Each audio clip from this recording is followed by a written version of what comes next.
Here. Tracy Irby, Here. Tom Koba, Here. Lauren Mahler, Ms. Mahler's excused for work. Una Petrowski, Ms. Petrowski's excused for illness. Christina Preet, Here. Mike Smith, Here. Cindy Wolf Boynton, Here. and Susan Glennon. Here. 8 members present. Thank you.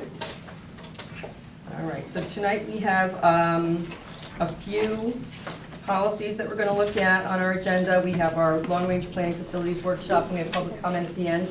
So just a note, the public comment tonight is limited to agenda items only, which would be the policies that we're looking at and our long-range planning facilities work. So I'll turn the meeting over to Dr. Kutaya for the policy work. Thank you, Ms. Glennon, and members of the Board of Education. I'm going to allow Ms. Autieri to review the policy changes with you. Okay, thank you.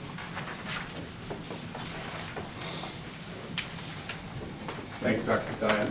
Ms. Glennon, members of the board, good evening. There are 3 policies in front of you this evening for a first read. The first policy is 5141.5. It's suicide prevention and intervention. Going through some of the highlights of the policy, in the first paragraph, we have added the phrase treatment services outside of the school to reflect the fact that some of the services are provided within our service staff in the school district, but we also do support families with connections to services in the community. Going down into the 4th paragraph, we've added after suicide threat, also the attempt or ideation. And again, staying consistent with the first paragraph with the treatment services outside of the school, we've also added outside and within the school system for appropriate resources. The next paragraph down is completely new to this revision of the policy, and that is in recognition of the 988 crisis line and being able to support families with access to that line. And then lastly, going down into the final paragraph of the policy, this is just a statement about confidentiality where appropriate. We will limit the information shared to others to protect the student within the particular policy. So I'm happy to take any. Thank you, Mr. Autieri. Just for clarification, this policy, I believe, is a required policy? This is a required policy. So the language, I know there was some state statutes change regarding the 988 crisis line. The additional language is largely to comply with state? Correct. State changes to state guidelines. Do we have questions for Mr. Autieri? Ms. Doyle? Thank you. I'm going to turn like this. Sure. Okay, there's a number of things. In the first paragraph, the board directs school staff. Should it be administration or the district directs Milford Public Schools to refer students because we want the entire district, not just school staff? And there should be an administrative policy designating that in that first paragraph. And then in the new language, I would like to see it written as more information should note that if for a student to call 988 versus you are in emotional distress, and maybe put the language in quotations or things like that if it's to be directed into it, where here it just is an amorphous, where it's meant to be for the student who is in this crisis situation. Does that make sense? So you're talking about second sentence in that paragraph? Yeah. About the way it's worded? Yeah, just that information should include to the student, or whether specific language that we want to adopt or things like that that should be in it in quotations versus, and so it's directed at the student, not so we know who it's directed to. Okay, we'll take a look at that. But if you were to include quoted language, if we wanted to modify, we'd have to revise policy. And that level of specificity would probably be best for regulation. Okay, yes. So in that case, even just directed to the student Okay, that way. thank you. So, Ms. Doyle, in your first comment, you're talking about in the first paragraph, the last sentence, instead Yes. the board directs administration? Yeah, Milford Public Schools, the administration. The board directs Milford Public Public Schools schools. administration? Yeah, it's not just school staff.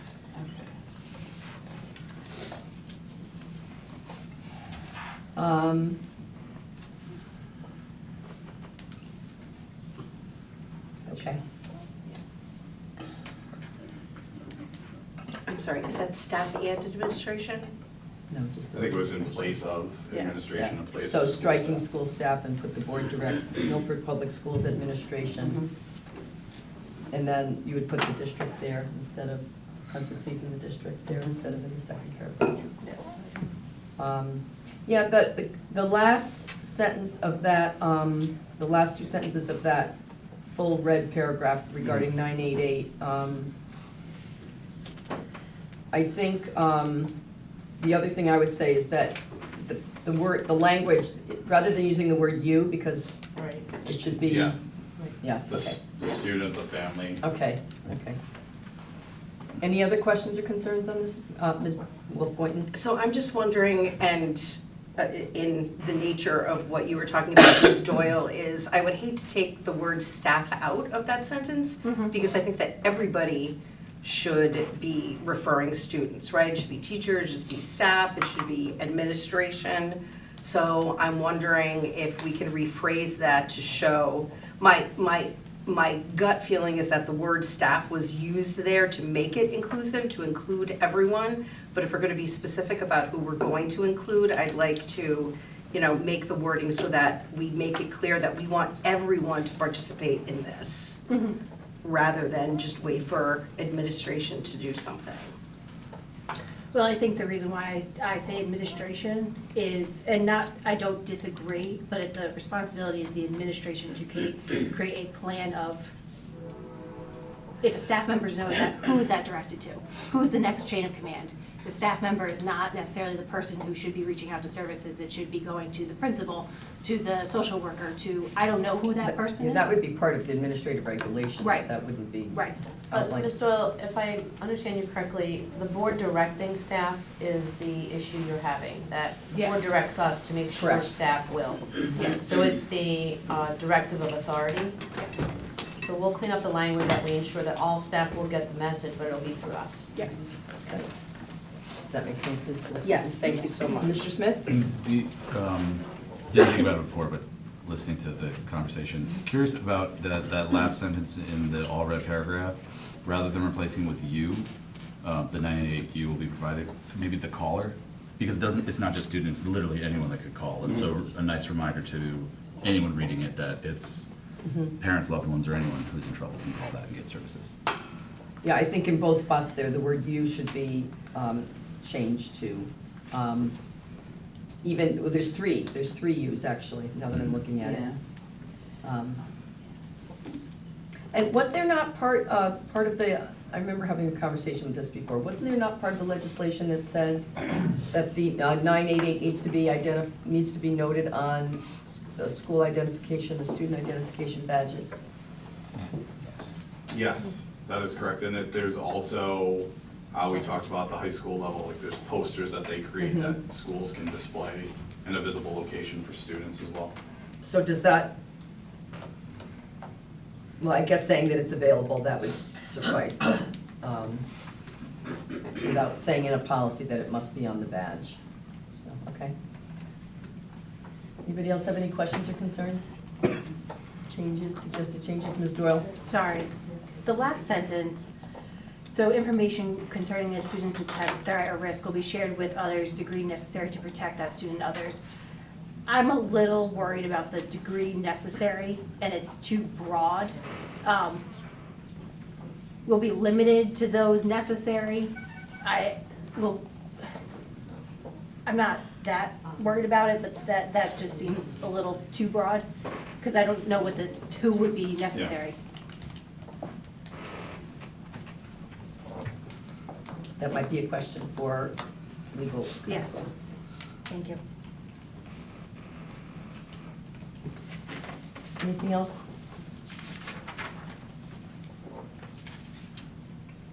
Okay, so we can go on to the next. Second policy for first read this evening is 5145.11, police in schools. And looking at this policy, just a few minor changes to it, mostly grammatical. Obviously lowercase the principal. We've been trying to reflect in our policies there versus his, her. And then there is, Ms. Griffin passed out to you, there was a number 3 that was in the original policy that was left off. And it was stating that preferably the officer that's doing the questioning for students will wear civilian clothes. That doesn't tend to always be the case. So originally this was supposed to be struck as removing it from the original policy. So that's why in the next paragraph down, you'll notice that at the end it ends with items 1 and 2 above, because originally it was items 1 through 3 above. And then lastly, in the final paragraph, the school security, police will conduct periodic sweeps of school facilities and grounds. And those were the big changes to that policy. Any questions? Ms. Doyle? Thank you. Can we just change will to shall? I know it's a minor change, but just the difference of shall versus will. Yeah, we'll take a look at that. Thank you. In the I last kind of- sentence? I kind of think will makes Yeah. more sense in this sentence. Well, there's really only may or shall. We want the definitive that they automatically sweep. Well, will is definitive. Isn't it? Statutory language is usually may or shall. Oh, okay. Right, but they all have different meanings, so I do want to just check with Mhm. council. Okay. It sounds really silly, but those Yeah. 3 words don't always mean the same. Mhm. Right, It's and okay. I feel like will may require regulations of situations of when you may, or do that, and the same with may, or shall is definitive, but I would check. Thank you. Thank you. Ms. Preet? Number 2, an attempt will be made to notify the student's parents, guardians prior to a student being questioned or interviewed by police so that they may be present during the questioning. My question is, what is the Connecticut law on police questioning minors? Must they be present? I did Google it quickly, I don't want to get into legal, but I think that can be more clear. What if the parent can't be reached? Can the child then, what? Does it still go on? Is the child aware of their rights, that they don't have to speak? I'd like it to be more, you're talking about a 15-year-old scared kid, and I want to make it so that the parents go like, what do you mean you can talk to my kid without me there? So maybe a little bit more about the Connecticut law of what can be done with a minor. And then at 18, obviously, it's fair game, right? I imagine. It's a question that has come up before. Really? Okay. I think we talked about that the last time we looked at this policy. Okay. Well, no, not the last time we looked at this one, because it was 1994, but, Okay. No, 2017. oh, 17. 17. Okay. Okay, gotcha, yes, I can remember that. Any other questions? All right, I see none, we can move on to the next. And the last one for you this evening is a required policy at 6142.101, and it's the student wellness policy. And this particular policy intersects both our requirements around physical education, physical activity, but also some of the language around our wellness when it comes to school meals and policies regarding student nutrition. The first paragraph is mostly changes to just board and district to comply with the format for other policies. Going on to page 2, this is a brand new section. Was originally nutrition guidelines. It has now been added to be for foods sold in schools. And with the wellness policy, there are a few minimum guidelines that are required for districts to carry to be in compliance with the local school wellness policy. And that is the physical education guidelines, the nutrition guidelines, but there's also language around monitoring and evaluation of the school wellness policy, which has since been added in this particular revision. Schools that are following the National School Lunch or National School Breakfast program are required to comply with the areas around nutrition guidelines. So going through with this, I'll kind of give you the summary. In the second paragraph, as we're going in, it is talking about the Connecticut nutrition standards, specifically things around the Healthy Hunger Kids Free Act, which is designed to bring some transparency around language to the school wellness policy. And basically talks about food sources that are sold within schools, whether that's through a vending machine or cafeteria, are required to meet minimum nutritional standards. And you can see some of that particular language communicated in the paragraphs there. It also talks about reimbursable school meals going down to the bottom of page 2. And that is that they, again, should meet the nutrition requirements for the NSLP or National School Breakfast Program. Going on to the top of page 3 is the language around marketing, and this is in compliance with the Smart Snacks nutrition standards, which talks about marketing through packaging or advertisements, making sure that food and beverage that is sold in schools follows those nutrition guidelines. The monitoring, in the paragraph on monitoring, and then also down at the bottom, you'll see there's a section on evaluation of the wellness policy. This grants the superintendent or their designee to regularly monitor compliance with the policy, specifically performing a triennial assessment. So we're required as a school district every 3 years to do a comprehensive evaluation of our wellness policy, and that usually is utilizing the forms published by the Rudd Center at UConn. It's called the WellSat 1 and the WellSat 3.0. Those are instruments that allow districts to do a self-reflection and analysis for strengths and accommodations of their local wellness policy. The only change to the community input was in the title, and it was just a change to title to match the model policy language. And as I mentioned, the section of the policy, page 3 going on to page 4, gives the superintendent or their designee the authority to conduct every 3 years a triennial wellness assessment. There are requirements for us to provide updates to you around the time that that's completed, as well as making the results of said assessment available to the public. So there's a degree, as I mentioned earlier, of transparency that's associated with the policy.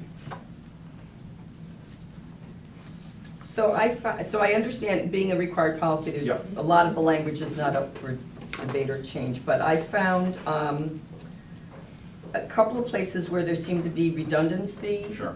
in the language. I'm not sure if it's really redundancy, because it might apply to different terminologies. So I'll just, the third paragraph on page 2 of 5, under the third red paragraph, all sources of foods relating to the district nutrition standards, and then the fifth paragraph says all sources of foods to students at school must comply with the Connecticut nutrition standards, and some of the language is identical. So if you could look at that and maybe try to clean it up a little bit. And the same thing under the monitoring and the evaluation on page 3. There's a lot of duplication of the language, and I'm not sure if there's anything can be combined. That might not be possible, because I know you're talking about two different things. Also under monitoring, I know you mentioned earlier that you're trying to go with their versus he, she. So there's two incidences there of his and her, he, Yep. he, she. We'll take a look at that. And in the last sentence of that first paragraph, it says, including any updates to this policy made as a result of it says the board's 3-year assessment, but I think that should be the district's 3-year Ms. assessment. Glennon, which section are you under? Under monitoring on Yeah. page 3 of 5, it's the last sentence in that first paragraph. Okay. What I had, I think that's all I had. Any other, Ms. Doyle? Thank you. On page 2, Sure. in paragraph 2, Okay.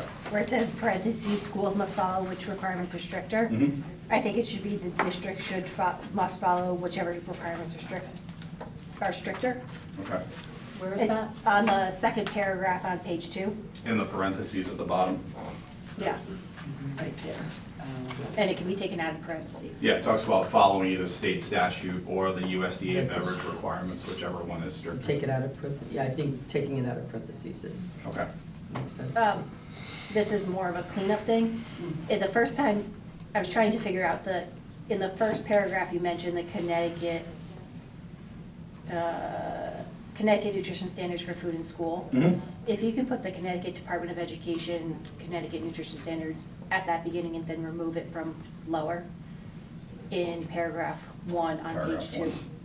And then last little thing is in the first paragraph on page 1, Yep.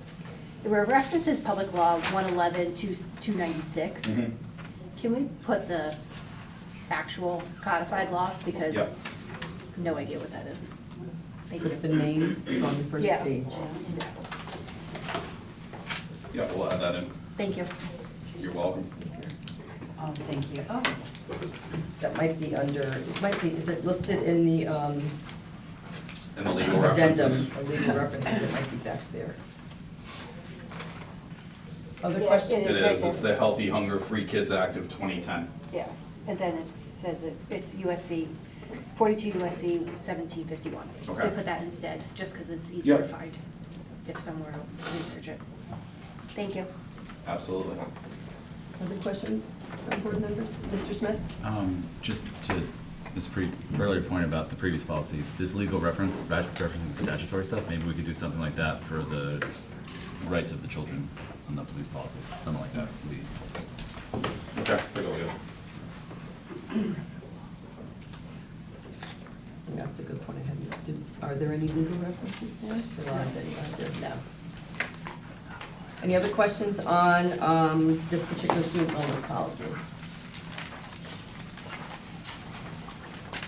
Okay, seeing none, these 3 policies will come back at our business meeting on November 11th for a second reading and potential adoption. Thank you. We'll have revisions for you in the meantime. Thank you. Thank you. All right, next agenda item, we turn to our long-range planning and long-range facilities planning workshop with our facilitators, Dr. Broderick and Dr. Reynolds. Hello there, everybody. Good evening. This is a shift, remember, we're now going from a formal business meeting to workshop, at which time we hope everyone participates equally if possible, informally, and enjoy it, because it really is an exercise in creativity as well as financial control. We're talking about buildings being built, being renovated, being ready, possibly after nobody's here. You know, I mean, if we're talking a long-range plan, it might be 5 years, it might be 10 years, it might be 15 years, and I don't see anybody that says, I can't wait to stay here 15 years. So we want to try to do what we can do. Or you do want us to, okay? I want to be at least breathing. Yeah, Let's above see it ground, happen. above ground. Let's see it happen. I think it's important that it is informal, but last time, I personally think we did a great job on it. We're looking at the goals for tonight, and the first one is to review what we did last time. I know that Thomas and Scott weren't here, but I think they've really done a lot of homework and they've caught up. We'd like to look at first the review of what happened, then look at the approval of the invitation. And you all have the draft materials, right? We have all this stuff. It was all in our packet, yep. Yeah. The third part really is looking at the survey to see if the data's there, if the questions are there, that you want the information from.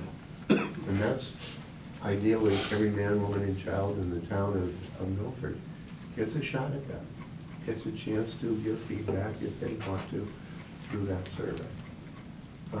The last one really is the focus group, and we'd like to talk a little bit when we get there about what we see as that exercise, because it really is, it's controlled by the people that come in to a large extent, without questions, but it's controlled by those folks. So just looking at the cover package, the package about last week, 2 weeks ago. God, time flies when you're having a wonderful time. Do any of you have any suggestions, comments? The first 2 pages is really the raw data of what we've heard from you folks and what wound up on the newsprint. And after that, we'll look at the themes. but is there any ambiguity at all? Any things you think, how did I ever say that, or any change I want to add? And Thomas, Scott, if there's anything that you've seen that from your perspective, the intention, as we've said over and over again, was really to look at what's ideal. If you were restrained by typical restraints, so we got a whole lot of restraints, what are the characteristics of the schools in the district that you want to see? And the brainstorming, or the contribution of it, I think contributes to a criteria that you'll want to use someplace down the line. But is there anything that you want to add, delete, scream about? Did it reflect your recollection of the conversation? Okay. We wanted to make sure that you had that in your.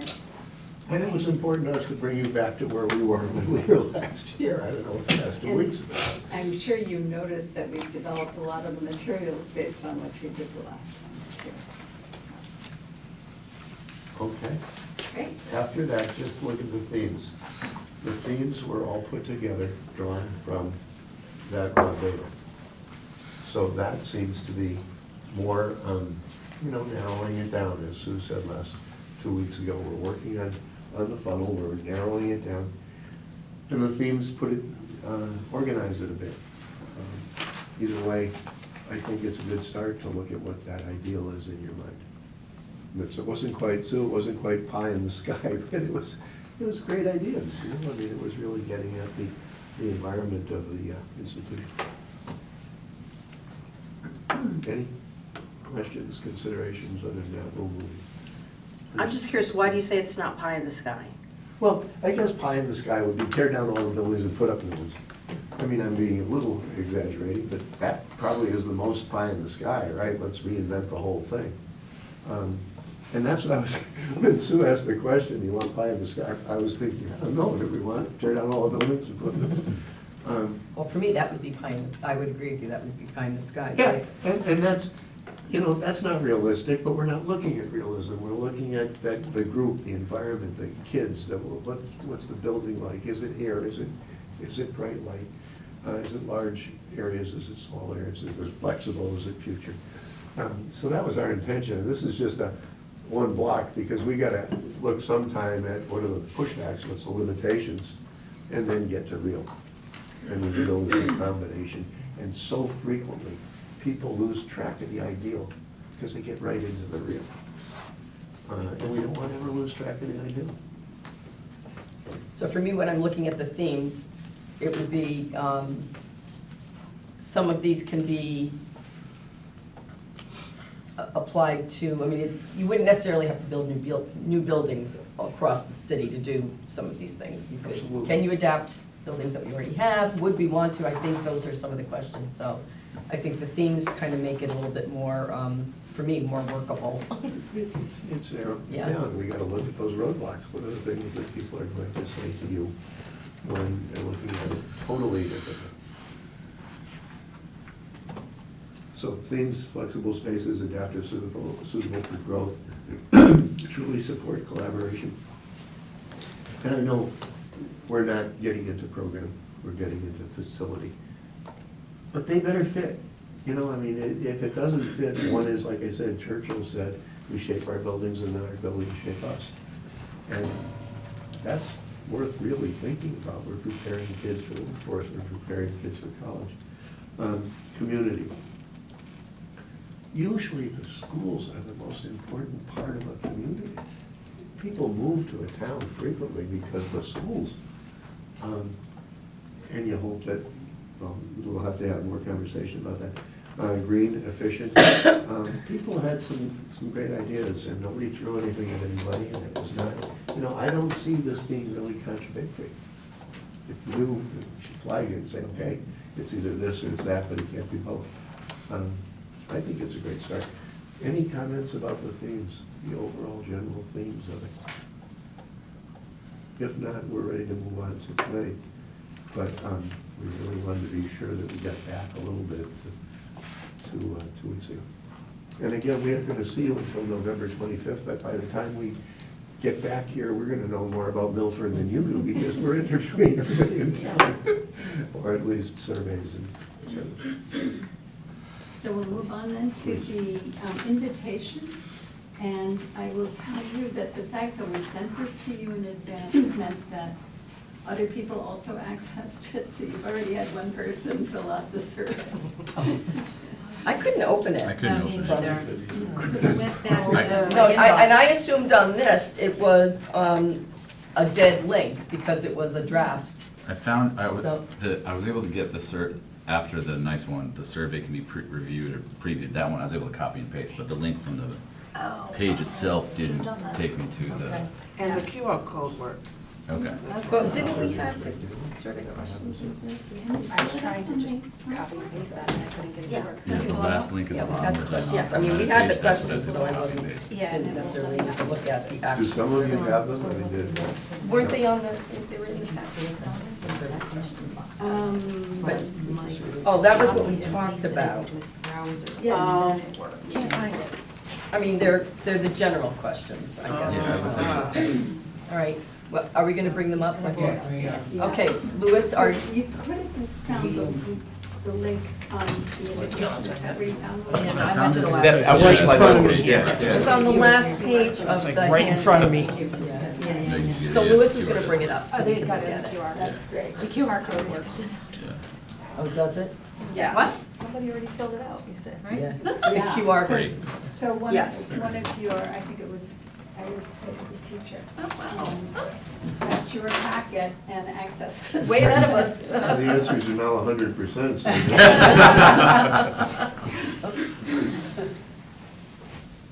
And you're gonna be able to see through us. Yeah, It should I pop think other it's, places too, right? yeah. No, it's me getting to my survey monkey account.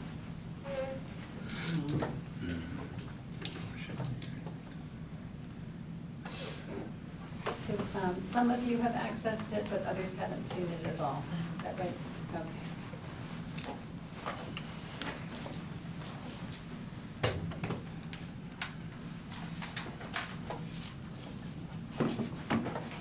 Yeah, that's where I tried to open it and I wasn't able to open it there. Yep. So. Otherwise, we can do the QR code. Yep, there it is. I wonder what happened.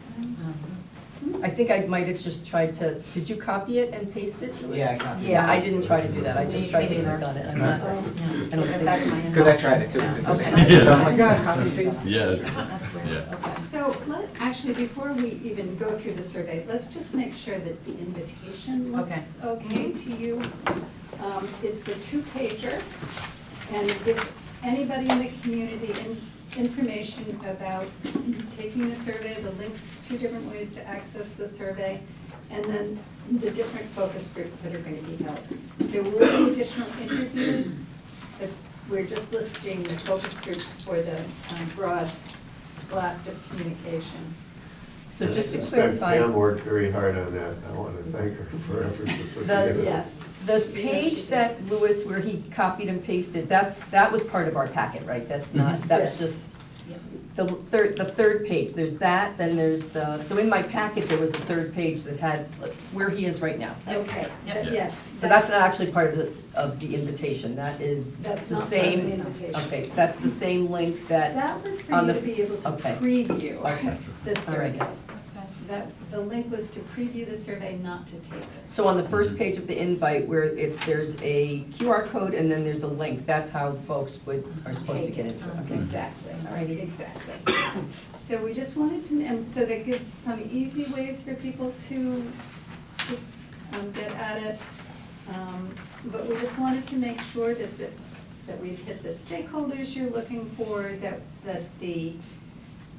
you're fine with the overall invitation. I just have one comment about the first section. It just sounds awkward to me, but it may not to others. The Milford Board of Education would like to hear perspectives of members of the school and broader community on facilities needs, engaged community will to invest in our educational structure. So it's the community's will, right? So it's awkward for me, but I don't know if there's any other feedback. Engaged community will to invest. Desire? Desire. Appetite. Yeah, will Appetite. doesn't work for me either. Something. Yeah. Interest, So pick a word, appetite? Desire? Cindy, Desire. you're. I like, someone said desire, I like desire. Desire. Desire, interest. Desire to invest. Okay. Okay. All right. Anything else? Thank you. So I have a question, we're gauging desire to invest. It's the level of desire. It's not necessarily, are we doing or are we not doing anything? So to me, it's maybe it's just semantics. Engage community desire on on how to invest in our educational infrastructure. Well, is it that or is it the will to do it? I mean, that's why will is there. Are they ready to? Well, So are we saying, but if we say community desire, we are implying that we're only gonna do it if the majority of people say yes. right, and I think that there is information that needs to be gathered and actions that we need to take. It's what level of, Desire. Yeah. So it's And- not entirely correct that we're not gonna do it unless the people say yes, because the bottom line is that we can say yes, the people can say yes, but the powers that be could say no. So, we're looking to develop a plan, and we want to know what is the community's, for me, what is their, basically, what direction do they think we should go in? So it is a desire. Interest in investing? Interest in investing? I don't know. see, to me, it's desire on how to invest, because we can invest by, Continue with renovation, we can right, invest by it's building, there's different levels. what's the scale?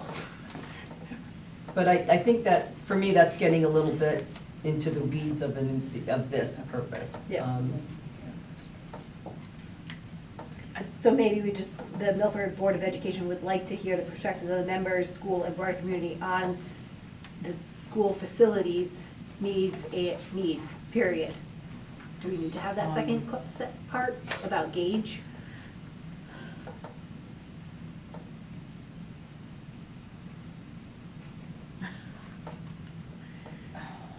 I think we need to know if they're willing to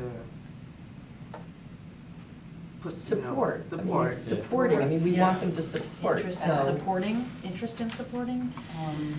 Engage community support for investment in our educational infrastructure. Support for That's investment. good. Support for investment?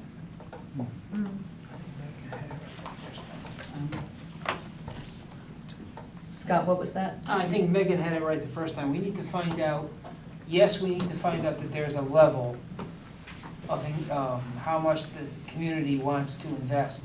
But we need to know, do they want to do 1 million, 10 million? Well, that's gonna come out of the conversation, though. Right. But that's, I So, think that's what we're trying to bring up. right, that's why I said I think that's getting into the weeds a little bit is in terms of the invitation itself, because it's the engagement and the outcome of the conversations that will tell us that. Okay. So we'll read then, engage community support for investment in our educational infrastructure. I think that's fine. Okay. Better. Anything else? Sorry, this is semantics again, and I know in the weeds, but you refer to yourself as the consultants, and so it's, in the second sentence, it says your names, and then comma consultants, and then you refer to yourself again as consultants, but you're not kind of designated as a consultant. But I don't care that much about that. More importantly, on the second page, can you just make sure all the dates, and Monday, Wednesday, Friday, it's consistent across the board. Sometimes there's a period, sometimes there's a comma. So, Okay, pick sure. one. No, yeah, let me see. Yeah. Thank you for that. And there's a space between comma and at the end of that first part. It's just that awkward space, that's all. I'm sorry, where are you, Christina? Go back to the invitation. Right there, big space, that's all. Um, Because it's justified. Justified, okay. That's right. Okay, gotcha. Then it's fine. Actually, it looks like there's the same amount between all of them now that I look at it. Okay, town officials. Okay. Okay, so we'll just make sure then, we'll change the language in that first sentence, the first paragraph, and then make sure that we have the periods and commas the same on each. Anything else? I have a question about the attendees. So, for all of the focus groups, I'm going to assume that the two of you will be there. Mhm. But anyone else, will there be anyone else consistently there other than Just the the two two of of us. And then whoever else. So then, Well, they are facilitating the, right, and then whoever wants to attend from the public will be there. and are they limited to just, so if these teachers can't make this day, are they limited to just these days? The Well, teachers can't show up in the, I don't know, some other session. we do have 3 times on one, it's Not just them one day. particularly, but could someone else show up for another session? I'm just wondering. You know, I personally don't mind teachers mixing it up a little bit, but we don't really want, like, administrators coming to a teacher's session or parents coming to a teacher's session. There are some teachers who will come to the parent sessions because they check both boxes. But other than that, we tried as much as possible to accommodate people's schedules. We have a lot to fit in a short amount of time, and there may be times that we need to split up if there are too many people who show up for it. But I wish we could offer people alternatives, like parents are just one night, even though they're 2 different times. I think it's important to stress that there's the survey option as well. That's So, right.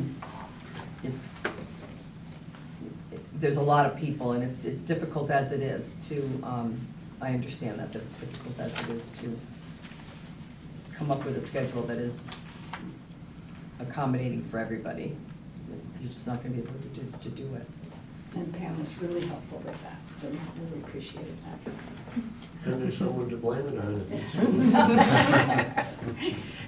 it. One last question, are these going to be recorded? Yeah. They, not necessarily all of them. But if, you see, I take notes while listening. I don't. And Jack doesn't, so if we need to split up, Jack will record. I have okay. It's a good question though, because they're on Zoom. So in fact, it's a natural, we would always tell everybody, we want to protect it, that word anonymous is strongly in that invitation. Because we gotta have freedom that people have to say what they really think. But these are also public meetings that are freely open to the public. The Zoom Yeah, ones are that probably is the public. not, might not be considered a public meeting, because No. they're not board meetings. But if somebody really wants to be anonymous, then they would, I would assume, choose the survey option. So, because you're sitting on Zoom, it's not necessarily anonymous. Mike, yeah. Yeah, just, how are you guys recruiting for the different groups, attendees? Is it just this flyer, or?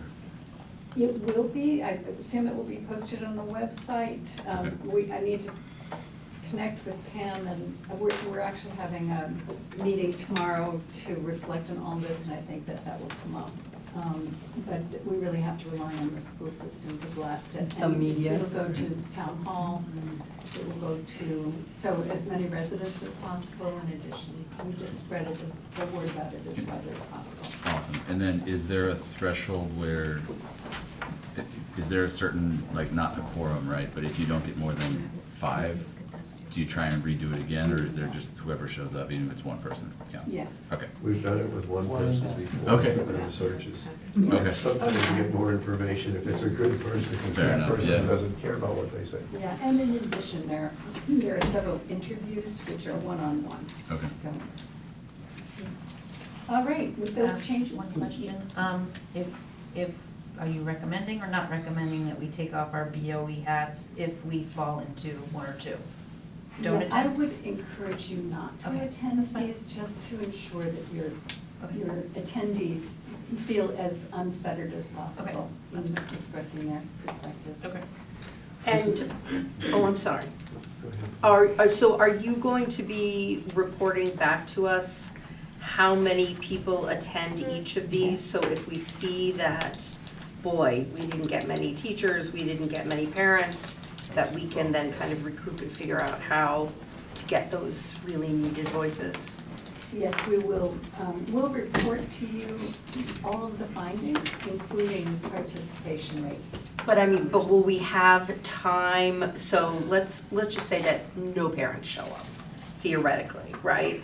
Do we have time to then say, okay, no parents showed up, but we want to really make sure we get some voices, and I'm fuzzy on the I time. would encourage you all to send out the invitation as well to people that you know. I mean, just, there's no harm in spreading it as widely as possible. Sure. Putting it on your Facebook pages before, because we're gonna be really crunched for time to come back on the 25th of November with a report on our findings.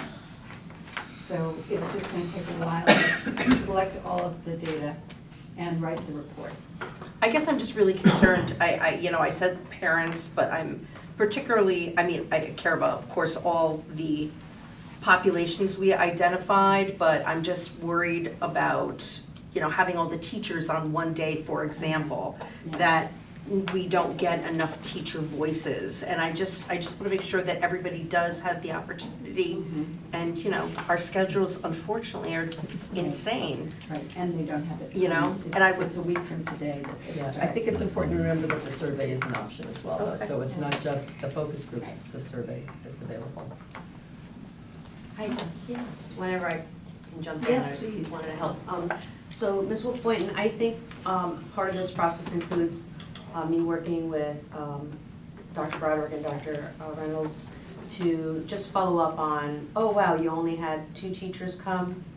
What can we do as an administrative or leadership team to calibrate with our consultants and say, so should we add another day? Or so before you get to the board on the 25th. So I'll be working side by side with them just to help monitor the success, but also to ensure that they are successful. So, get the Thank you. principals, make sure that they're sending it out and, doing the push on that.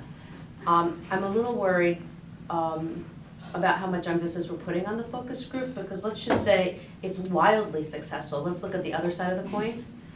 It's a Zoom and it's 30, 45 minutes, and it's not gonna be possible for like 150 people to weigh in on a Zoom. So remember those days during COVID when, we had big group meetings. So I think the focus group is one way for people to weigh in, and the survey may be a more individual, personalized way to weigh in, where there's a box at the end and you could write what you want. So I don't know that the Zoom was always going to fulfill everybody being heard, because it is a Zoom, the natural limitations of a virtual focus group like that. So we'll work with them very closely so that they get as much, cast as much of a wide net as possible. Okay?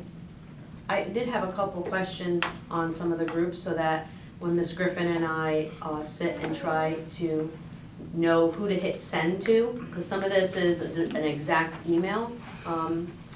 So could the board weigh in on what the age group of students would be? If we could go down to that group. We're not asking 5-year-olds about their facilities, I don't think, but what's the desire of the board on age group of Milford I'd students? say at least high school. I don't know, if any board members think we should go younger than high school. I think if a middle schooler wants to jump in, I think that's fine. I mean, Middle I don't think I wouldn't say you advertise it to kindergartners, but if there's a 5th grader or 4th grader who wants to talk with their parents, I don't think kindergartners, we should be necessarily encouraging to participate, but I don't know. But they're not logging in with their parents, so we don't want it to become a parent meeting either. Okay. So we want the student to independently log in and it not become a family now meeting. So, The parents do have their own options. yeah. High school, I think. I think high school. Probably high school, but then anybody younger can log in with their parents the night before, at the earlier time period? I don't know, but I think it's an interesting question, because if we're looking for pie in the sky type ideas, you know, like, they're, granted, they're, you know, they may be 5, 6, 7 years old, but, you know, sometimes you hear the wisest things out of little mouths of students who, you know, haven't become so jaded yet. I don't know, you know, Oh, I do remember, the challenges of having 5-year-olds on virtual school just a couple of years ago. So maybe that wouldn't be the right forum. perhaps. But I think middle schoolers would be, I think middle school's fine too. I think Okay. you have mature 7th and 8th graders. I don't know necessarily about 6th, it's hard to say, but you do have some mature 7th and 8th graders that could have some valuable input. So I don't know if it go lower. So we'll cast the net to middle and high. Okay. And then, our communication to community members will be only as successful as social media, a press release, and through our UNE Friday email. And then what you guys can do, right? So I don't want any community member to say we didn't hear about it, but, you know, there are only so many ways to send that out, so we'll do our best on that. Mike, Mr. Smith, were you gonna say something?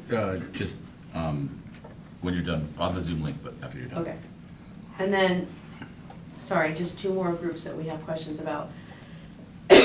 Elected and appointed officials, so how far into the rabbit hole do we go on appointed? So, the school facilities, that group is appointed, right? The, Permanent school. Mhm. Permanent schools, yeah. right, so is it all appointed? No. I don't think we need to go down the. No. Well, it depends on how easy it is, right? Like if there was my suggestion would be, if there was a listserv that accessed anyone who needed Board of Aldermen or mayoral approval to serve on their board or commission, that seems like a threshold that makes sense, but not having to find everyone. I don't think the city has any kind of. No. Okay. And aren't constables elected? Elected, Constables yeah. are Yes. So elected, yeah. are they part of this? Like, so how wide, and I don't wanna be the one to decide, that's why I'm asking the public. Who does this include, elected, appointed officials? I would say Board of Aldermen, P and well, Z. we are, not Board of Ed, because we're the ones doing P and Z. Yeah. Board of Aldermen and P and Z. Those are the main The mayor. ones. And then the Board of Finance is appointed. Board of Finance. So is the Board of Finance part of it? Uh-huh. Yes. Yes. And then the other members of the Permanent Schools Committee who are not Alderman or Board of Education. Yeah. Ms. Griffin, did you get those? Yes, I did. Thank you. All right, so that's the limit of that? Okay, great. All right, so, business, civic organizations included city departments in our dialogue with our consultants. But I just want to be clear that civic organizations are not always synonymous with business leaders. So is it the intent of this board that we speak with civic organizations such as Chamber, Rotary, etc., and separate from a group or inclusive of a group of key business leaders across the community? And will those people will there just be a wide net to anyone who owns a business in Milford, you can come and talk to the consultants? Or are we asking the chamber to help connect us with some people? My thinking was that we'd be asking the chamber to help connect you with some people. I think that makes Okay. sense. You know, we obviously want, I think the chamber is regional, so we obviously want Milford people, not Yes. West Haven. I think that makes sense. I mean, that's part of their role, and they would have those contacts. Right. Certainly, if there's other civic or businesses that see something in the media, they're not gonna be told you can't Right. come on, right? So, but I think in terms of the outreach, that makes sense to me. So does that mean someone like Devon Rotary could attend either the community nonprofit or business and civic? Sure. Yeah. Nonprofit, we were thinking more of the, like Bethel and Purple Pantry and things like that. But, yes.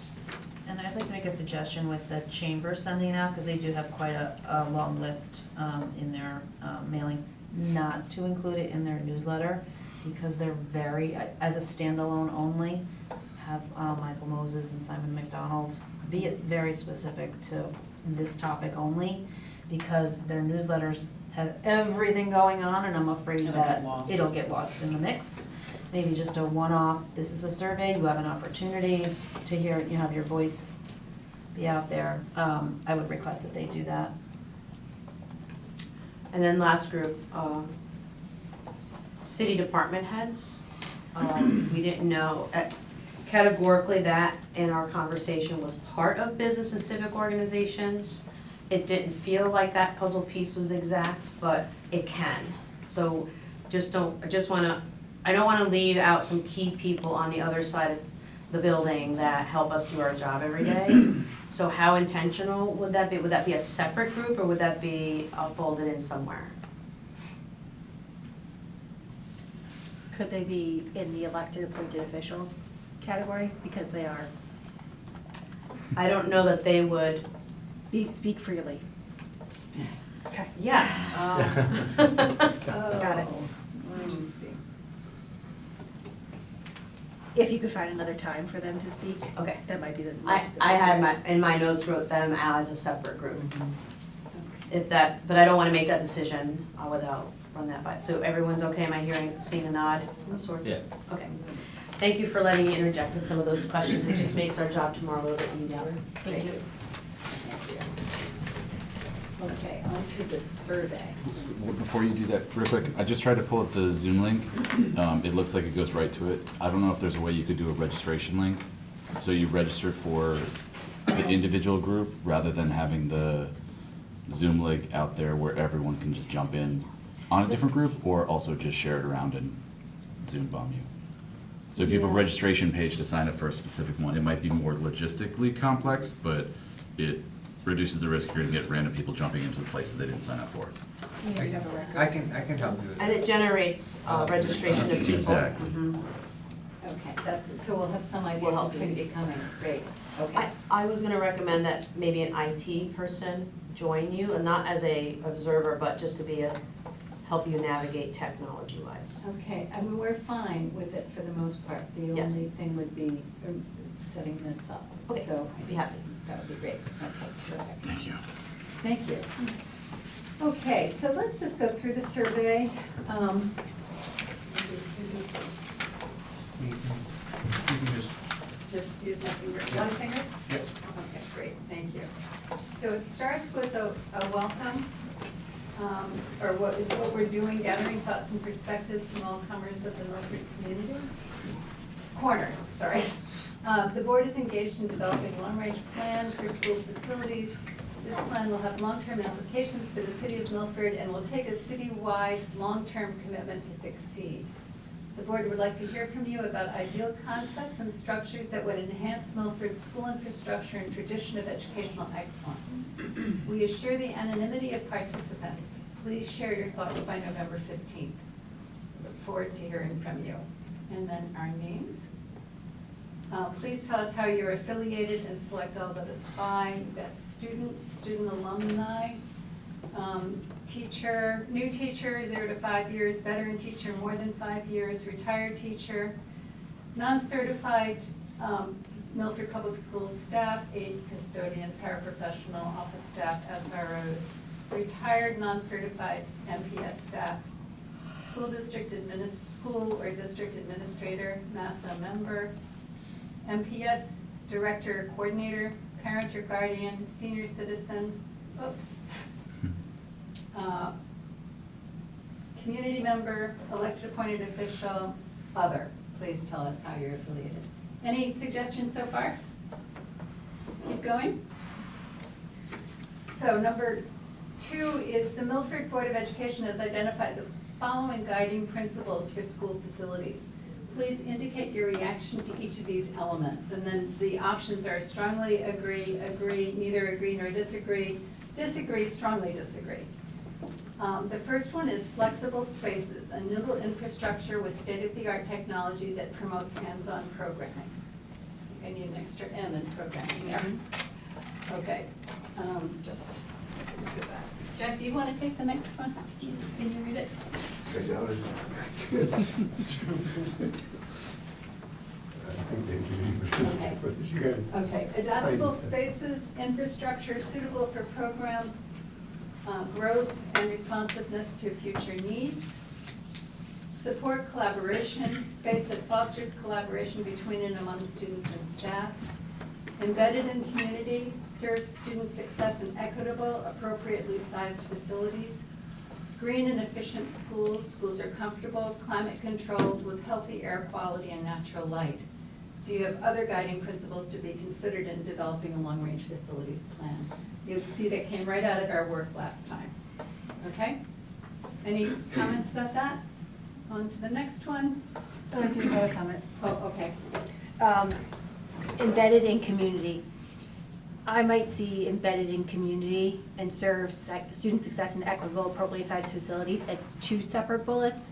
I don't know what anyone else thinks there, because embedded in community is different to me versus equitable, appropriately sized are different, because all our schools should be embedded in our community and the schools act as part of our community regardless of their location. Okay. So I don't know how anyone feels. It was included together there because you clustered them together last time. So that's why they were together. But do people want to see that as a separate option? Well, oh, I'm sorry. I was gonna say yes. I'll just be.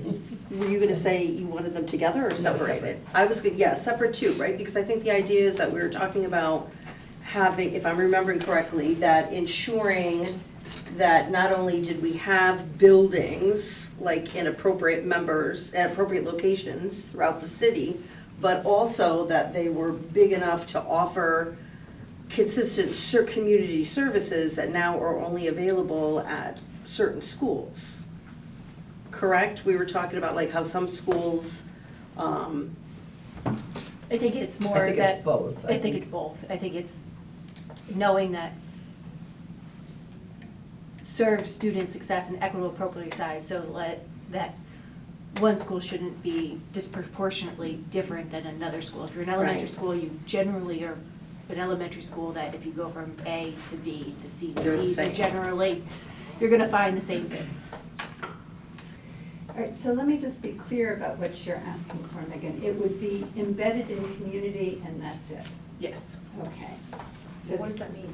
I know, Yeah, that's the I- other half of it, is embedded in community, but it's community-like feel, or, so located in Yeah, neighborhoods? this is the one thing that, I mean, I think when we started discussing it, it started to make more sense to me, but this is the one thing that I was thought was a little loosey-goosey, that I had some, because I do think they're 2 separate things. And I think, you have equity facilities appropriately sized and best serving student success. I think those are separate from, for me, community is use of facilities, what our community needs. And then I think we talked, so, and best serving student success, I think that ties in with the, like, community-based schooling that you were talking about. So I think, to me, Yeah, community is more. access to resources, Right, right? that's different from, to me, when I think about community, I think of the community, the broader community in general. You know, people having access to the buildings after school hours for basketball, or whatever they're using the buildings for. So I do see them as being 2 separate pieces that I think should be broken out. Okay, and this needs to happen tomorrow without coming back to you, so I Right. want to know how you want it broken out. Embedded in community, I don't think anyone will understand what embedded in So community maybe just say means. community needs, and say, Maybe give an Addressing- example. Should our schools be accessible to the community to the community. after, accessibility by broader community. But I think one of the things that we talked about, and I don't think I'm going to leave it until I feel happy with it, is the idea that student success goes beyond academics, right? Student success is also making sure that there is access to whatever kind of services that they need in order to come to school in a state of mind that they can focus on what they need to do, right? And I'm sorry that I can't say it specifically, but I know at Pumpkin, and Dr. Kataev, Pumpkin has services there, correct, that other schools don't have, or access to resources there? Some resources are kind of scattered We have the depending. community connection center she's talking about, Thank which you. is, I think that's available to everybody, it's just housed at Pumpkin, is it not? I think we had to relocate it, but it is housed. We have 2 community connection centers and a family resource center, and that suffices for our school system right now. So they are open to everyone. Absolutely, yes. So I don't wanna like read your mind, but, do you mean like maybe health-based services in the future for all families and children? What do you mean health? Like partnering with the health department, ensuring that possibly some health-based services are provided, extending beyond nursing. But that would be a big futuristic. See, I think that falls under flexible spaces, I think that all falls under that broader. But it's a readiness to What about- learn that you're getting. So at it's, the I guess I'm services. really talking about a readiness to learn, an ability to learn. I guess part of my misunderstanding was what was the name of it again? Community Connection Center. Community Connection Center was at Pumpkin for Pumpkin students, and that someone who was at Orchard Hills, for example, didn't have access to it. So I just, part of the equity, I think is not just in academics, but I think in that school readiness, which I also think is a big part of our responsibility as a district, and really fits into what our mission is as well, to take care of the whole student. So, Would it- that But I fall thi- under equity then? We want to be broad, and we have to remember we're talking about facilities. This is strictly a facilities plan, so it, But I think that if it said serve student success with access to services needed to learn in equitable, appropriately sized facilities. That does it Yep, that's fine. for you? But take out the embedded in community, or does embed in No, community? take I out think the embedded doesn't Yeah, make take- sense. Doesn't make Access to serve, access to. Okay, it's not parallel construction with the others, but that's okay. We'll say serve student success. Support student success, provide opportunities, the rest of your sentence. Okay. Colon. To me, embedded in the community. I know you're writing. Okay, so it will say, support student success, provide access to services needed to learn in equitable, appropriately sized facilities. That's fine. Okay? Is that good for you, Cindy? I don't think most people know what it means. Say To it be again, say it honest, again. I'm being honest, Let her say it again. Support student success, provide access to services needed to learn in equitable, appropriately sized facilities. Okay, we do have to move on. So if people are comfortable enough with that, can we just let that go and we can refine it further down the road? Not for this survey. Ready to go on to number 3? You want to scroll back there. I'll be your scroller. Oh, that's great, thank you. And is it helpful for me to read it out loud, or can everybody read it? Out loud would be good for Okay. the folks at home too. According to state and national educational guidelines and academic research, optimal high school enrollment is considered to be 800 to 1,600 students, large enough to offer diverse academic programs and extracurricular activities, but small enough to maintain strong student-teacher relationships and a supportive culture. Milford's current total high school enrollment, foreign and law, is 1,566. What is your preferred high school size? 1,500 students, one high school, 600 to 800 students, 2 comprehensive high schools, current structure, no preference or other, and then option to say what size. Okay, number 4, similar. The same sources indicate that middle schools optimally have 500 to 900 students. This range allows for broad academic and extracurricular offerings while maintaining a manageable student body size for personalized attention. Milford's current total middle school enrollment is 1,132 students. What is your preferred middle school size? 1,100 students, 1 middle school, 500 to 600 students, 2 middle schools, 350 to 500 students, 3 middle schools, current structure, no preference, other school size. Okay, on to 5. An elementary school optimally has 300 to 600, students. This is considered an optimal size that allows schools to maintain a close-knit community while offering a broad range of programs and support services. Milford's current total elementary school enrollment is 2476. These students attend 8 schools with sizes ranging from 173 to 382. What is your preferred elementary school size? 400 to 500 students, 300 to 400 students, fewer than 300 students. Maintain 8 schools, current structure, no preference, other school size. Milford preschool programs are currently housed in 4 of the elementary schools. Which would you prefer? Preschool students all housed in one central early learning location. Preschool students should be dispersed in different areas of the district, current practice. Other, please specify. Okay.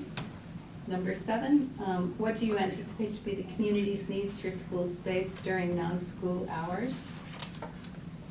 8, Milford will need to invest in its schools, either building new or renovating.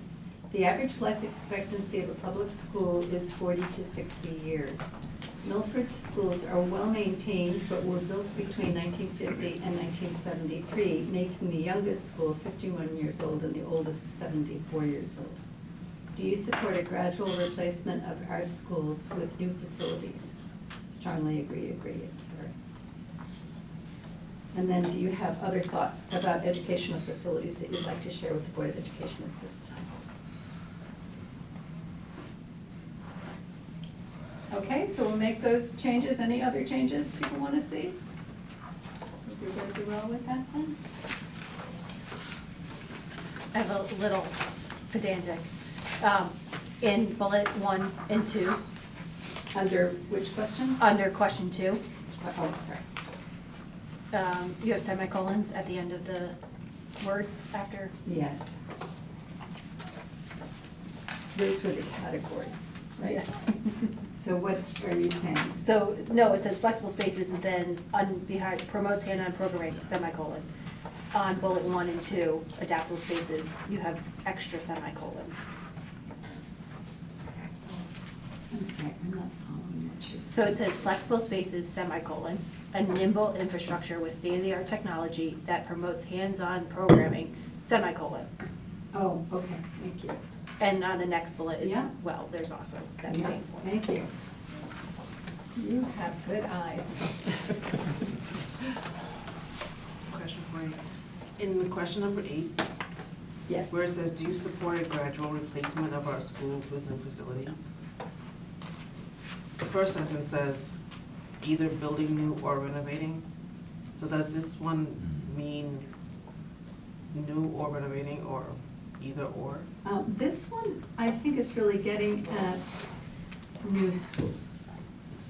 Replacing, since the schools, some of them are very old, do you support a gradual replacement of our schools with new facilities?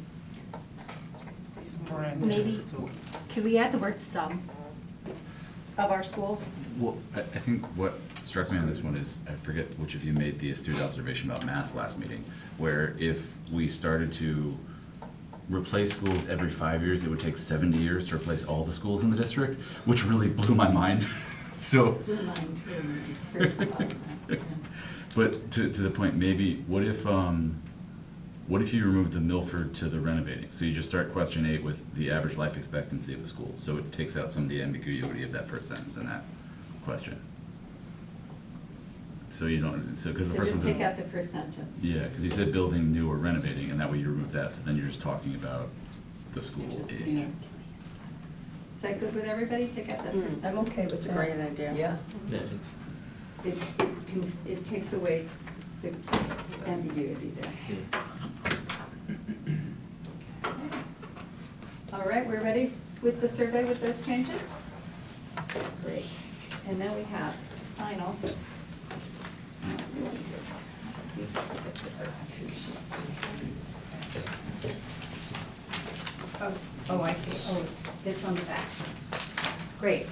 These are proposed questions. Now, and we can't do all of them, but what is on the first page of what we're giving you, the research part, is what we would share in opening a focus group. Yeah. Oh, I'm just kidding.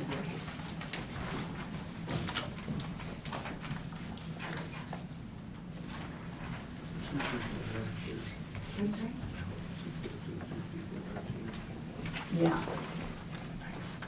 So, the flip side of that sheet is some sample questions, and we have way more questions than we could possibly ask in a focus group.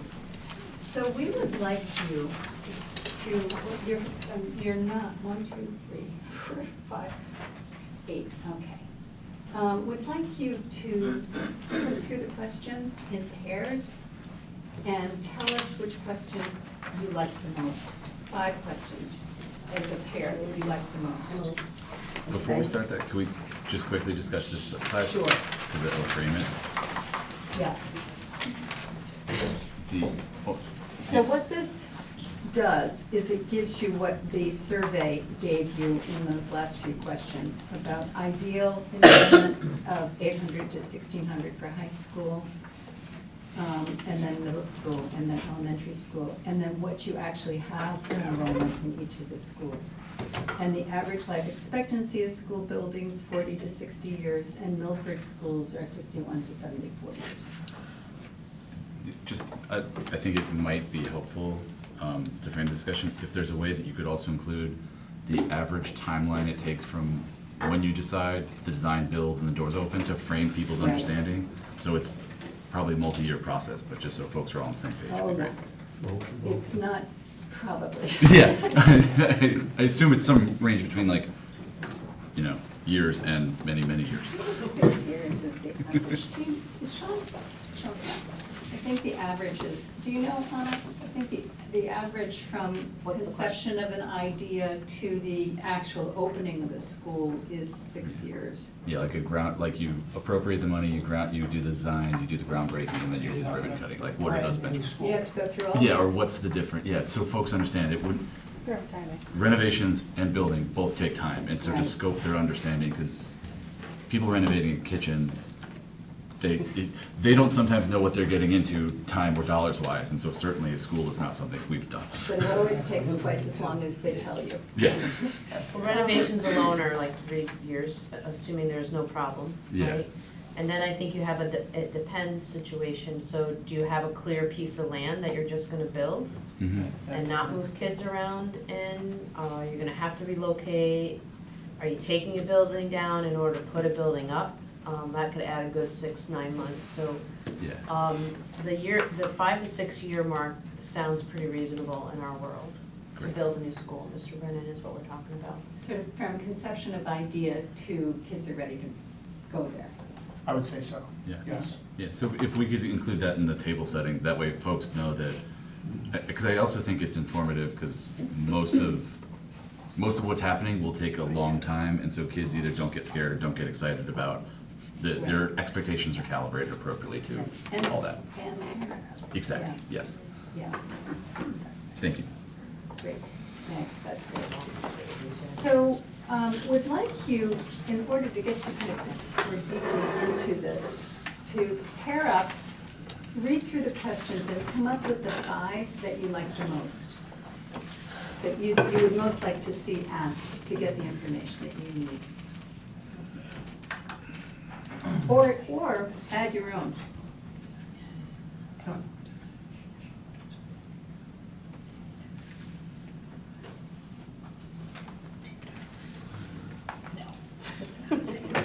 under that very much.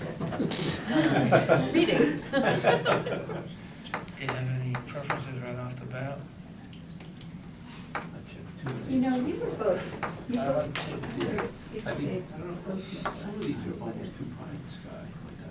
Yeah, there's a couple that are just.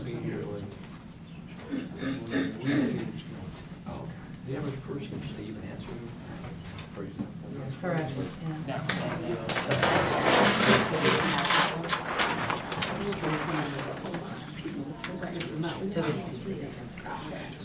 Since I pulled that out, it's fascinating. Like, hearing from curious to see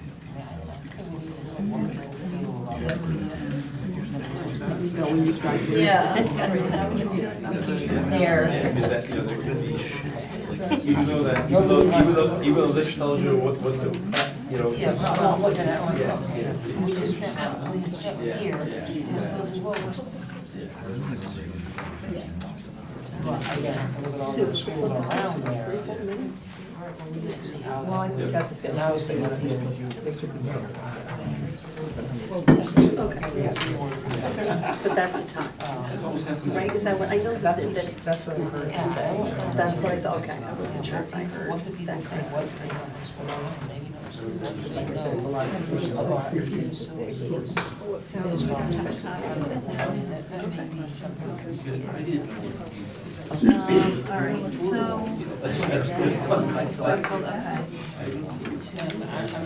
What are your check marks? I'm thinking more transparency. Yeah, exactly. Yeah. I think some of these groups have no idea. Correct. Teachers or parents, right? I think I Exactly. A little more general. And I think those are, but I think these are similar. Tell me how good, Yeah. how Yeah. good.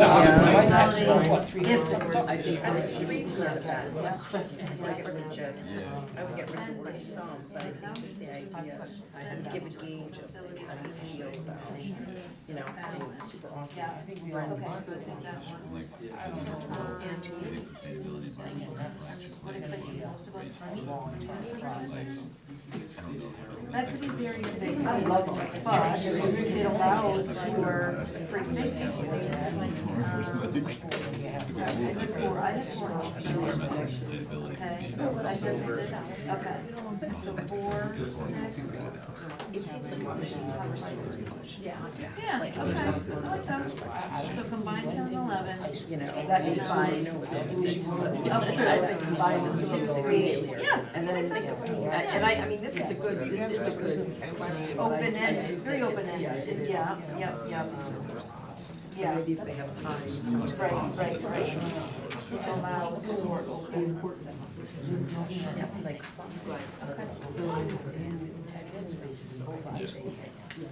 Okay, you can reach her back.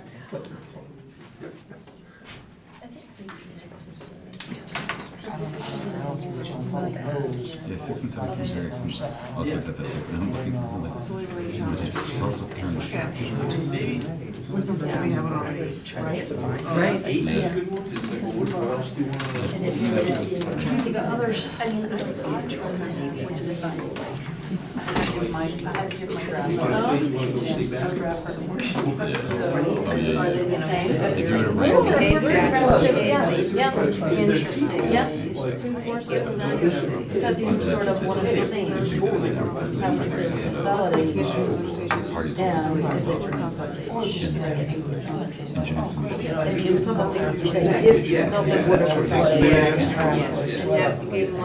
You don't like it? some of these parents are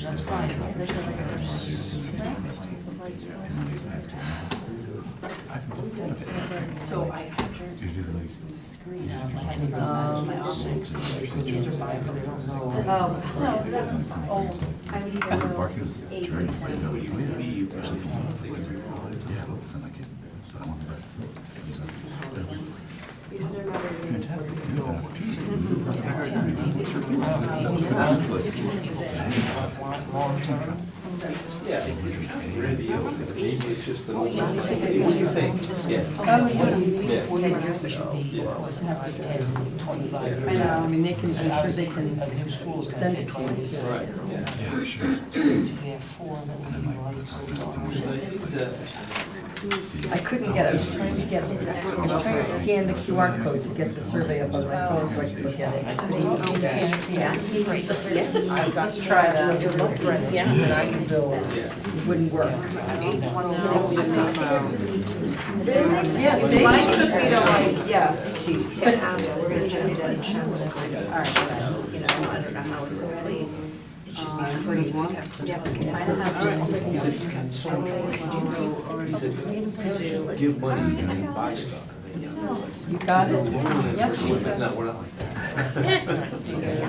And they have like 8 schools they maintain. And they have like 20. What's your browser? It's, I don't know, my God, the teacher. What comes up, it says, Oh, there it is. And I was like, I would love to leave the back door. oh wait, but you don't take a picture of it, do you? Come in No, and. you don't do that. I'm We so, have nothing. here we go. No Yes. supplies. yeah. Books. I'm, Yeah, that's. sorely inept.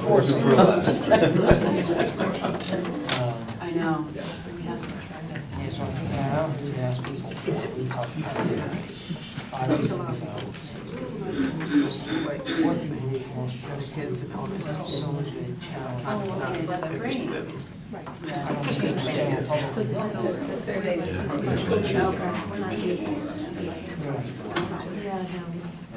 How's everybody, need another minute, or people ready? We're ready. We got 4 out of 5. We are all set.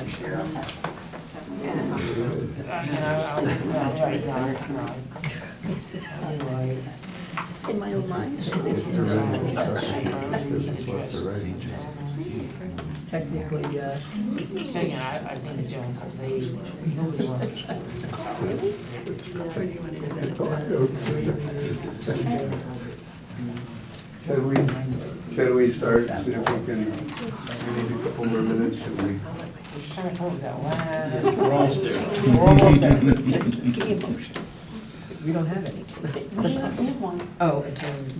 I'm sorry. Oh, jeez. How are you doing? You got We're one? done. We are done. We were very on the We'll same, start with you. give it to me. There might be, yeah, I think we're good. Okay. You made, yeah. I mean, there's a couple. That was suggested. Yeah. Well, you're not gonna drive across. Mary and I have this new music, let's keep it.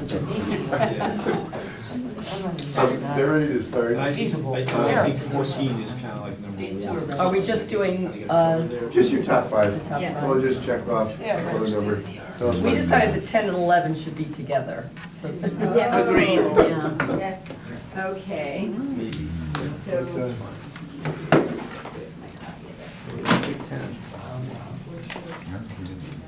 Is there consensus? It sounded like- Eleven might be a sub, 11 might be a sub of 10. Yeah. Similarly, we looked at 6 and 7 being combined. 6 and which? 6 and 7. That was our way to get more information. Okay. So you're having us shove a zillion questions into one It's question. a prompt. It's a prompt for That's right. discussion. Okay. All right, so where are we? Oh, you do this. You guys get ready yet? Yeah. Okay. Yes, sir. Tell us your top 5. What numbers? 1, 2, 7, 8, 10. 1, 2, 7, 8, and 10. This seems like a bingo game. You were very efficient. Winner over here. We did 2, 4, 6, 9, and then the combined 10 and 11. No. Pick one. No, that's one question. That's our fifth.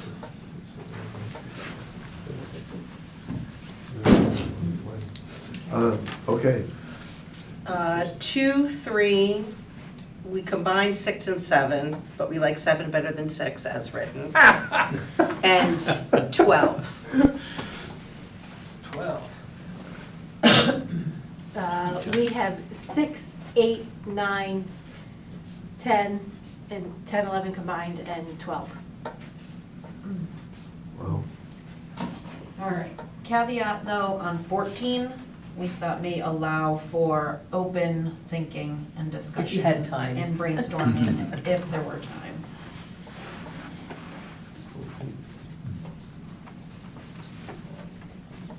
Great. Does that go over your 5? Nobody's took 5 yet. so No. this Yeah, definitely, here, why don't we, yeah, that's good. is- So two. Is everybody fine with our combining 6 and 7? Yes. And combining 10 and 11? Sure. Yes, I think so. Okay, It gives them a head start because they come up with 4. yeah. Need 3 on this one. All right, so these, oh, sorry, you want to? No, it's okay, so 3, and should we talk about 14? Is that something you want to tell us about? We had just thought, not necessarily that, we didn't choose it as one of our 5, we just said it's an interesting question and that it gives people the opportunity to have some open-ended conversation if you had time. Okay. All right, so this gives us the guidance that we need. We will focus on the ones that you most want to see. If we have time, we can go to the ones that some of you wanted to see, and then ask the open-ended one as well. And you know, we won't control the focus group like we can Right. control that survey. If a person or some take it in a different direction, it's a good direction, we'll follow the group. I guess, I think it's kind of hard I think getting any problems that are out there out on the table is more important than getting a happy finish. It isn't like we want to know who gave each thing a standing ovation, but you need to know where the problems are going to come from, so it's not a surprise. So I think we'll be real comfortable with running those focus groups, but I want you guys to feel real comfortable with us running the focus groups too, because we'll come back and tell you what we heard. Yeah, we sure will. We just protect the anonymity of the individual, not of what the administrators said or what the elementary teachers versus these high school teachers. And they're different creatures on the planet. I mean, my wife was an elementary teacher and I was a high school teacher. I wouldn't think we'd change places with her for anything. I have no idea how you teach a child to read. Reading teachers always said you could do it. No. But, you know, that's why people look at the whole enterprise differently through different eyes. So we're at the reflection point. Do you want to? Okay. Can I just ask one question regarding the focus group questions? So one of the things that I'm wondering, and it's information that I think could be valuable, is why aren't we asking a question, and this is not worded the best, but a general question, either asking it out loud or doing some kind of Zoom poll that asks people to tell us, like, what do you think are the conditions of Milford schools? Right? Do you think they're in great shape, or do they need some work? I think that it would give us some perspective, and, you know, I don't think that there was a question like that in the survey as well, but I think if at some point we have to frame and have a conversation about why we're doing this, if we understand that a lot of people think the schools are in great shape and we don't have to do anything, you know, we might craft a narrative explaining why we're doing something different, or why we're making these changes differently than if people are all in agreement. I don't know, I'm throwing it out there, I'm curious to hear what you think. My view is perverted, and Anna's allowed me 3 crazy stories, and each time we meet. But not during board meetings. And I say they're parables, they're With not us. stories. I remember my course in school planning, as part of the doctoral program a lot of years ago. And Ron Fitzgerald, who became head of evaluation in the state and was considered by the commissioner to be the best superintendent in the state, and I was 29 years of age out of a classroom. He said a bunch of things that, I'm just giving you a story. Take it, it's not a strong suggestion, because we blew it too in East Lyme in some ways. When you put an addition on a building, you extend its life, even if the old part is ancient. You've got a 1952 building, but they've got additions, so it makes situation messier. It's hard to say, you gotta close a building that you put an addition on 15 years ago, because my God, that's a new building. Yet the core might be 50 years old. So at least that gets to some of it, you know, how do we filter some of that stuff out? It isn't just as simple as this is 1952 and this is 1972. It's 1952, 72, but when were those additions or renovations? And how did that change the life expectancy of the building? I've got a 2011 Camry, and I'm starting to put money into it. I put a muffler and a catalytic converter in that cost me $1,100. Brakes, my son just got a bill for brakes in a truck that's $4,000. When is it not about the dollars, but where do you put it? Do you put it into the additions? Or do you put it into the, get a new car? That's gonna be a dilemma that you're gonna have to figure out down the line. In some ways, I guess I think the balance is the best. I mean, you don't wanna have all very old buildings and have nothing new. People moving to town do drive-bys. That stuff is creative and exciting, and you're not gonna have a black and white answer. We're not gonna give you the answer. It's gonna be a heck of a judgment on how do we balance, as Mike pointed out, if someone says, well, let's have a new building by 2030, you better start yesterday, you know? It isn't one date, it's a 3-year, 5-year, 6-year thing to say, wait a second, we'd better start here because we're gonna need something there. That's what's kind of exciting, but it's not a black and white answer. So I'm not trying to be prickly, though I guess I am being prickly. And I do appreciate your answer, but it didn't answer my question. And so what I'm at, maybe Dr. Kataya, you're the best person to chime in. One of the things that I'm feeling as I am sitting here is that I don't feel that there is a concrete question anywhere that I've seen in the survey or the focus group questions that give us a solid perception, yes or no. I think Milford schools are in great shape. Why are we doing anything? And Sue, I'd be interested in what you have to say too. Or no, they're so old we absolutely have to do something. They're falling apart, right? If we, perception is reality. And if we are looking to create a long-range plan, right, we have to justify it in addition to doing what the best thing is. And I don't see how we can create an effective narrative to explain whatever decision we ultimately come up with if we don't have a solid understanding of what people's perception is, black and white. Do schools need big-time renovations or don't they? So do you feel that you need that answer in order to develop a long-range plan?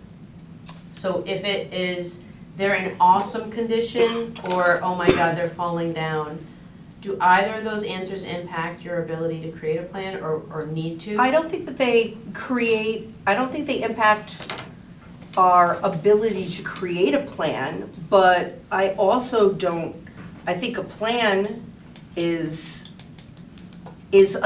more than the pie in the sky, right? That whatever plan we come up with needs to, A, be responsible, right? It needs to be the best thing for Milford schools. And I think no matter what the results are, that, we're gonna look at them thoughtfully and carefully, and we're gonna come up with a plan as a board, and with everyone's help, that is gonna be what we think is best. However, at the same time, as we're coming up with that plan, I also think that we need to be cognizant of what the overall views are in the community as well. Do you think our schools are in good shape or not? Because we're gonna have to, no matter what we're doing, we're gonna have to craft an argument that, maybe an argument is too strong a word though, but we're gonna have to explain why we're doing what we're doing. Right, so And the last thing I'll say about that, and then I'll hand it back over to Sue, Ms. Glennon, I think qualitatively, and I haven't conducted a survey, I think our families think our schools are in great shape. And you heard that from our consultants who walked all 14, that they're very well maintained. They appear to be really well maintained.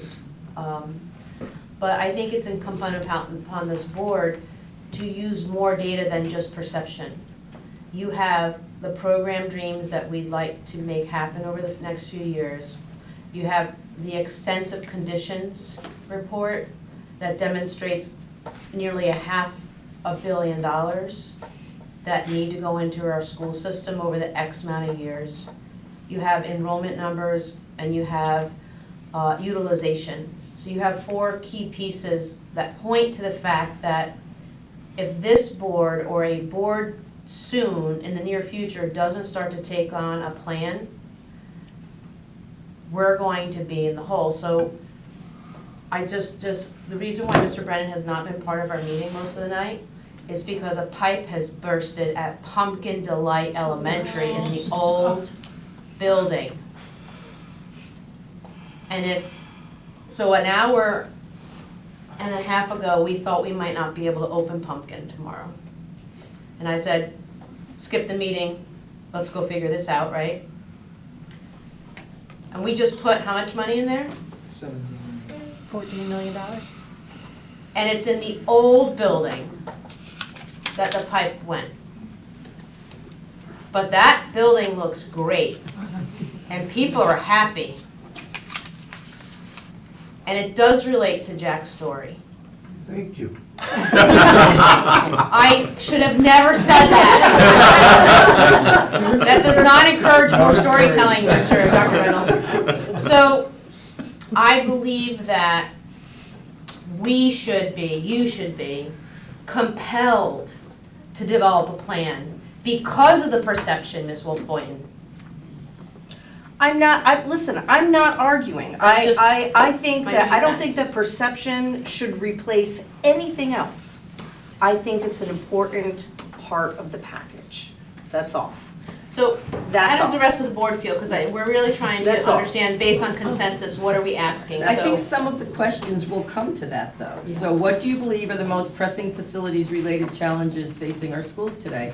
So, you might have some, what issues or limitations do you observe in our current school facilities? So you might have somebody say, someone who's aware of X, Y, Z, well, this is a limitation, or, You might, but you might not. well, I'm a reporter, so I like to ask direct questions. Yeah. But to exactly those points in the conversation, I think it might be better served less in the groups, but more on the survey. So you've set the table between questions 1 and question 2, and just do that kind of barometer, right? It's like, how do you feel? And then you see like the great, we need, like whatever it is. But I think it also in the survey, it would provide an opportunity to have that response from a greater number of people.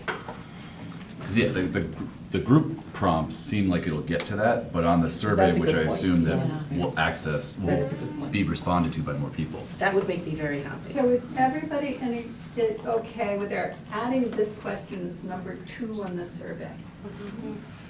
I'm sorry, it says, what do you think are the conditions of Milford schools? So it's going to be an open-ended question, or we could say, I think Milford schools. Yeah, I do the prompt, Yeah. similar to the way question Yeah. 2 is structured now, like strongly agree to strongly disagree. Yeah. Create that fine, Okay. good, bad, Good. however you want to do that spectrum. You're gonna get teachers, students, and parents who can answer that Right. realistically. And it could be,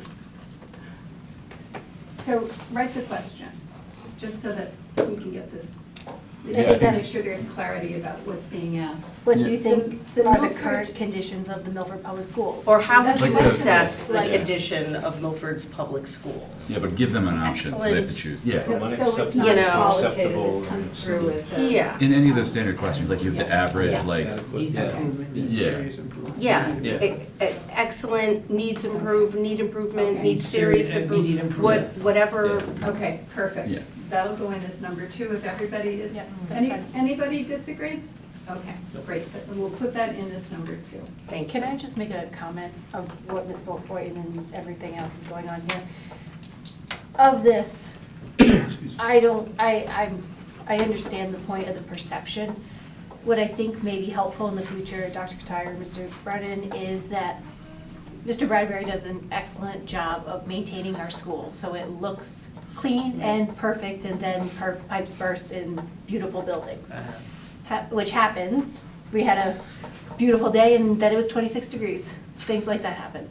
However, if you're a student at Mathewson versus a student at a different school that has never been renovated, you don't know what the differences of other schools look like.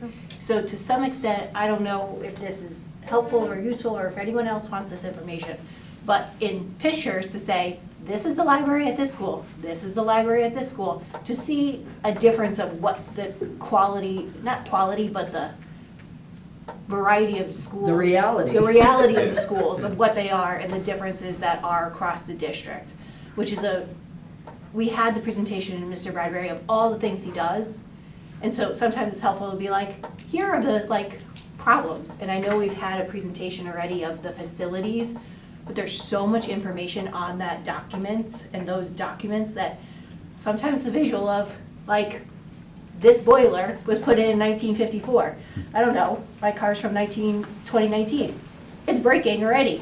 So something that's 50 years old is gonna break a lot faster. So sometimes pictures to the broader community might be more helpful beyond just us, because we might have been in the buildings and people have very different experiences in every school.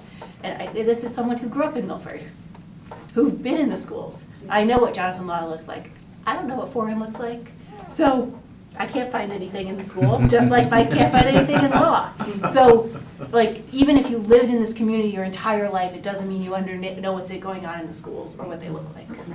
And just to compound that, law versus foreign, we don't know what it's gonna look like 15 years from now. We don't know what it's going to look like in 2 years when we have We a new don't- renovation. But I'm just talking about education in general. We Right. don't know what high school's gonna be like. We don't know what middle school's gonna be like. And you're gonna have to guess. You're absolutely gonna have to. And we talked about flexible. We talked about how futuristic, being able to change in the middle. But whatever it is, the two extremes are probably extremes and absurd, not gonna be. It's gonna be someplace in that middle. And the question is where. And the experts could say one thing and popular vote could say another. I don't know that popular vote is gonna tell us much of a picture of what 2030, 2035 is like. But if a school's gonna last 50 years and it's gonna take us 10 years to build it, we really have some dreaming. And that's kind of neat. It's your job to dream about 2035. And building on Ms. Doe's question, Mr. Brennan and Dr. Kataya, I think one of the things that would be instructive to the point, there's just so much information for, if there's a way to do, in whatever way makes the most sense, right? If there's the top 5 most expensive repairs that have been done each of the last 5 years in the schools across the district, or something like that, right? So if we can have both that, but also see some of the repairs we've already, and renovations are different than repairs, I feel like, and I think it would be insightful to the brakes and muffler analogy of a car, to see The emergency repairs? Right, the things that have gone The wrong boiler or could have going, gone right. wrong, or the chiller going down this summer, and you have obviously a wealth of knowledge that I don't, but that'd be maybe something that people other than myself would also find useful as we wrap our heads around all these facilities. Okay. Ready to do reflection? Okay, reflections. We last time, we wondered, how do we do? How do you do? We have to get the answers. How about today? Both on product and on process. How are we collectively doing? We're a little bit more edgy, but it should be. It should be. If we all had agreement, we only need one of you here. You don't need a facilitator. That's the reason we have groups and teams. Do you think we got a handle on this? Do you think the survey is gonna do it, the focus group's gonna do it, the interviews will come back with whatever it is? And did you have an opportunity process-wise to be the best that you can be as a team, as a group? Is there anything you wanna say to us or to each other about what we should do differently, or how we are where we are today at this point? Maybe we could say what worked and what should we think about doing differently in the future? that all right? to frame it Sure. that way? I've been okay with, I mean, I don't have anything at this point. You know, I think the survey, I think they will provide us with information that will be a good start. That way. We talked about a second survey, I don't know if that's. Yeah, I mean, I okay. think there's gonna be opportunity for more down the road as we define things, but I think for my needs now, this will give me what I need to start to narrow things down a little bit. Anything else that worked? I appreciate the aggressive timeline and the way in which you guys are turning stuff around.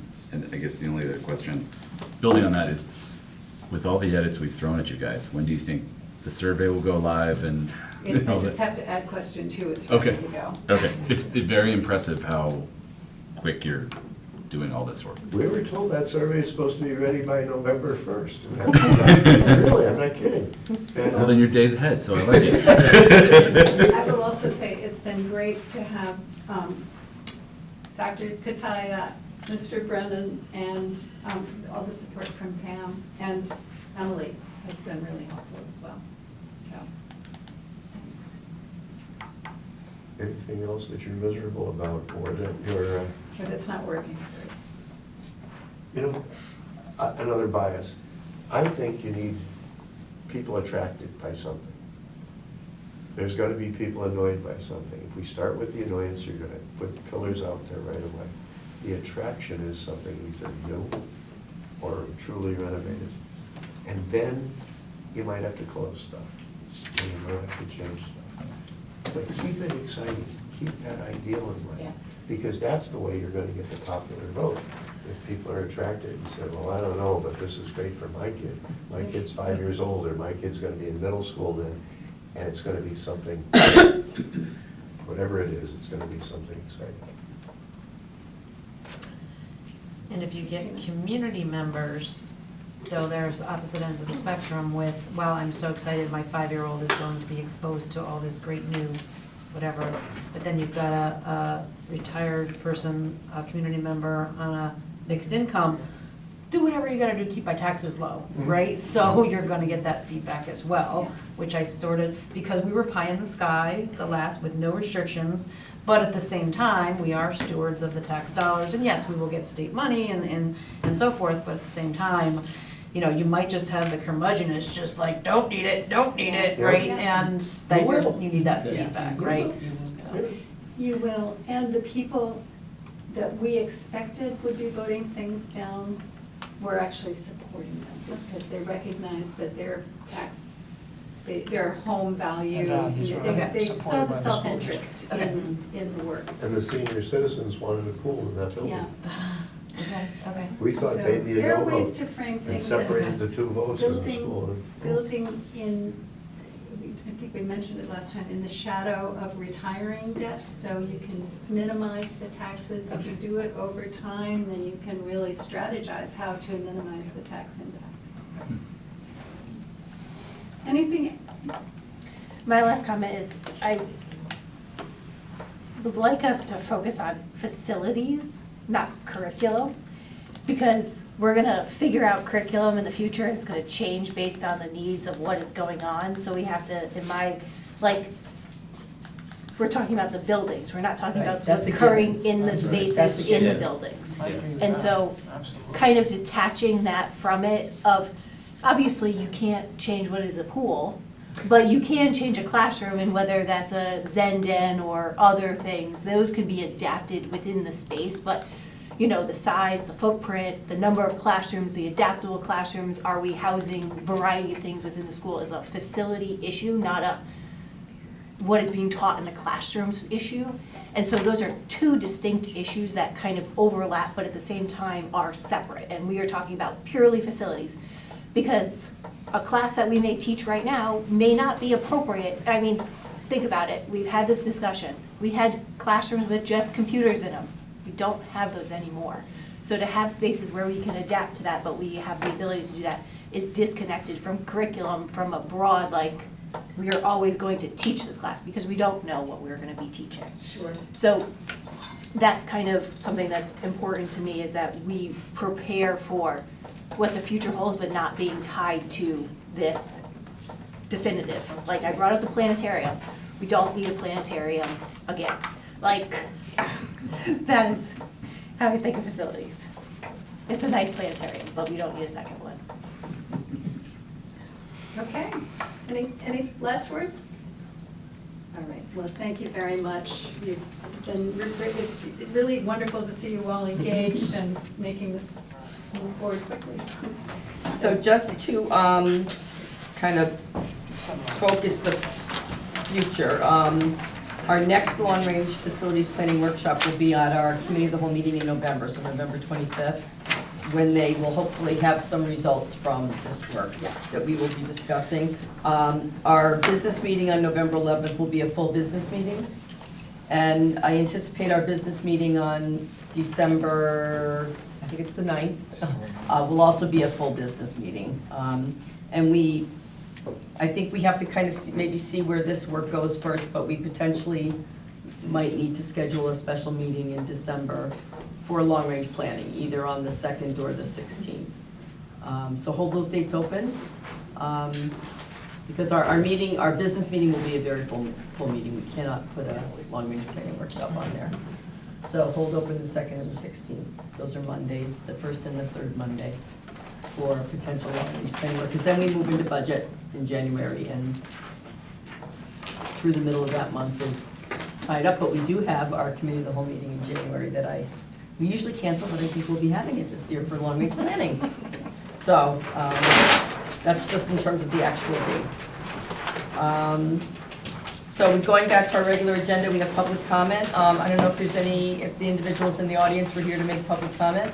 So I'll dispense with the public comment statement. Thank you for visiting us. And I'll take a motion to adjourn. Motion to adjourn? There's a second. We will adjourn at 8:58 if there are no objections. Okay, thank you, everybody. Good conversation.